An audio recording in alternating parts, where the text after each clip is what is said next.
World leaders gathered to discuss defence amid tensions between Israel and Iran. The Prime Minister amongst those in The Hague at the moment. There's a gathering there, having called on Middle Eastern nations to maintain the pause in hostility. Let's go to Catherine Foster, see what she has to say. The government is announcing that they are purchasing 12 fighter jets, nuclear fighter jets. They're F-35As. They are capable of taking both nuclear weapons and conventional weapons. That's a big change. We haven't had planes able to carry nuclear weapons since the Cold War. We've only had nuclear weapons with these nuclear submarines. So the Prime Minister has said that we can no longer take peace for granted.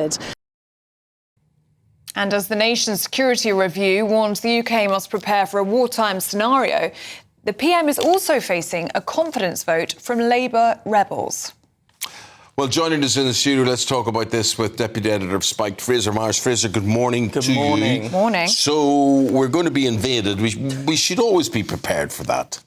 Well, you'd think so. I think that's normally the job of having a military and an armed forces. We've got another review warning about potentially Britain being invaded. There's been more talk about increasing defence spending. Keir Starmer has now pledged to increase defence spending to up to 5%. Lots of NATO members have agreed to do the same.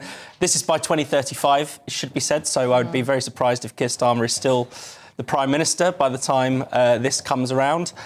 And it's also worth saying that there's a bit of a fudge with the figures there. So it's going to be about 3.5% on actual military spending and then 1.5% on sort of defence-related things, which could include things like cybersecurity.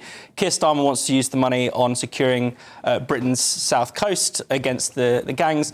Now, clearly that is a matter for internal British security. I'm not sure whether that necessarily defends against threats like Russia, who clearly NATO have in mind. And this is obviously a conference that started off, or even before it began, the drama was there. We had Donald Trump saying he doesn't know what the F Iran and Israel were doing, as there was a momentary breach of the ceasefire. It wasn't even clear necessarily whether Donald Trump was going to turn up. So again, another sort of dramatic couple of days, really. Yeah, absolutely. What do you make of this move now that British fighter jets are going to carry nuclear warheads for the first time since the 1990s? Yeah, well, the UK is one of the few nuclear powers that doesn't have two types of... I mean, there's strategic nuclear weapons, which we do have, which are carried by the Trident system, and those are used, essentially, they can blow up entire cities. Well, I hope they're never used, of course. And then there are strategic types, which have never been used ever, but these would be used on the battlefield. People may remember during the early period of the war in Ukraine, when it was looking like it wasn't going Russia's way, there was talk of Vladimir Putin possibly using these weapons. China and Russia have these capabilities. Other European countries have these capabilities, and so Keir Starmer wants the UK to join that club and to be part. And it would be part of a joint NATO command.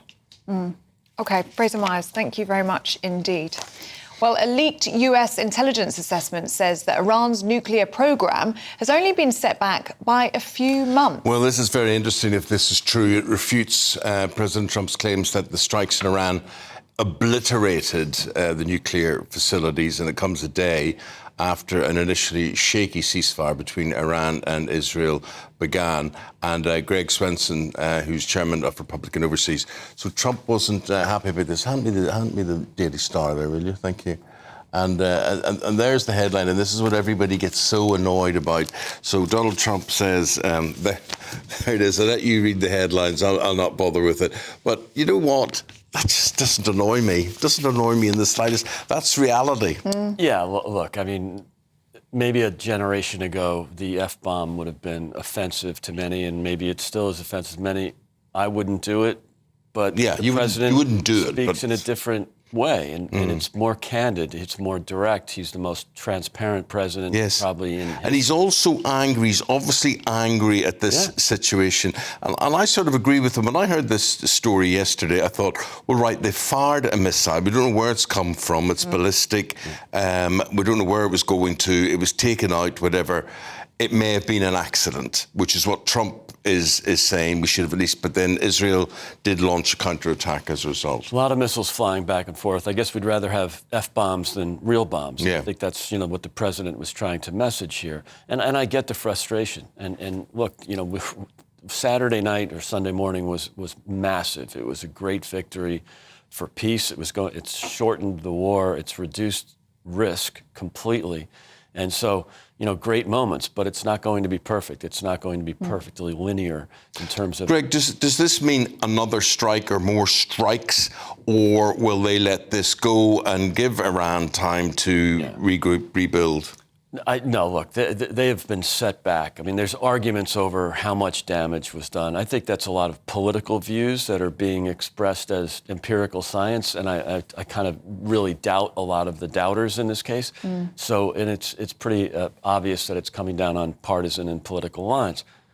I don't think anybody could argue that there was a devastating blow to Iran's nuclear capabilities, and let the partisan scientists, so-called scientists, argue about how much the setback is. But even if there is a devastating blow, you can't bomb knowledge, and there have been reports this week that a lot of that nuclear material was moved in the days before those strikes. Sure. So the challenge remains, how do you keep nuclear weapons out of Iran's hands? Yeah, don't trust and verify. And so I think there doesn't mean there won't be further strikes if the regime does not cooperate. If they do cooperate, great. If they don't, there'll be more attacks or more bombs coming in. And look, that's not... I don't think anybody wants that, but I don't think there's a doubt that there's been a major setback to their nuclear capabilities, and it's all about the timing. The concern was that they were so close to developing a nuclear weapon that it doesn't, whether it's 2 weeks or 2 months, that's just too close. Yeah. Fraser Myers is still here, and just with your hat on, what way do you see this, Fraser? Well, I think, over the past couple of days, we've seen lots of different sides of Donald Trump. We've seen the fact that he is, often he was elected on a sort of anti-war ticket, but he's decided, I think possibly quite rightly, that making this strike, doing it at least quickly, not getting too heavily involved, might have been the best way to resolve the issue quickly. I think he sometimes wants to resolve things.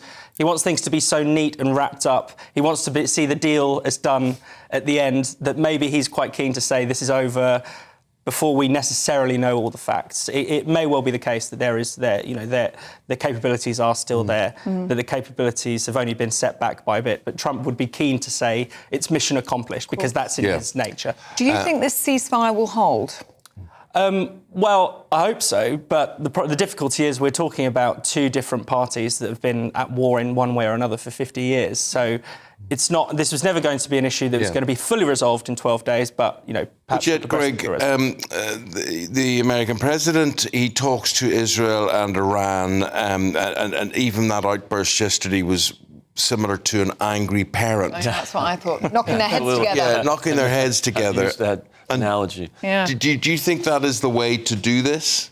Well, I think sometimes you have to yell and scream a little bit, and we've all been in those situations with our children. So, look, I think the president was frustrated. There's no doubt about that. It was, it was off script.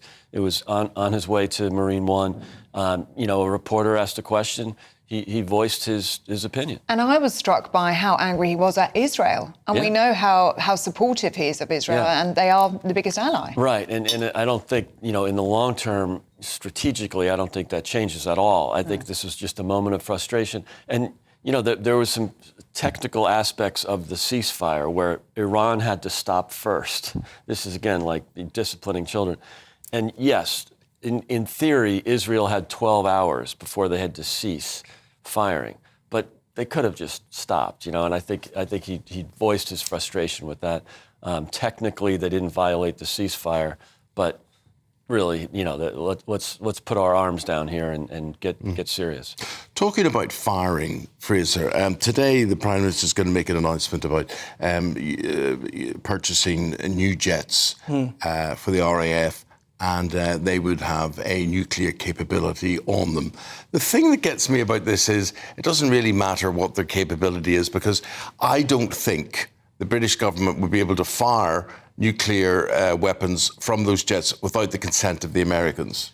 And that is certainly true in this case. I mean, you need the consent, actually, of the whole NATO command and the Americans. And even with our supposedly independent Trident nuclear deterrent, really, I think everyone acknowledges that we need the consent of the Americans. These are going to be, these new bombs that will be carried by these RAF jets will be American-made as well. So I think the talk of an independent deterrent is a slight falsehood. But it's interesting, Greg, just how the world is changing, how the defence barriers are changing, whether it's NATO, whether it's an alliance between Britain and the USA. But things are getting serious and they're getting different, and it's all in response, I suppose, to Russia in Ukraine. Yeah, there's a lot of that, and I think what's important about the announcement from the Prime Minister is that it's deterrence. You know, I don't think there's any real likelihood that the UK or the Great Britain would use these weapons. It's deterrence, and I think that's what's important to keep in mind here. Peace through strength is important. Greg, it's been a pleasure having you on the award-winning show. Thank you very much indeed. Let that rub off on you. That's fantastic. Congratulations. Yeah, and you're a special part of the family, all of you, and to all our contributors and our specialists, thank you so much Thank for being you. a part of the award-winning show. Very exciting. Yeah.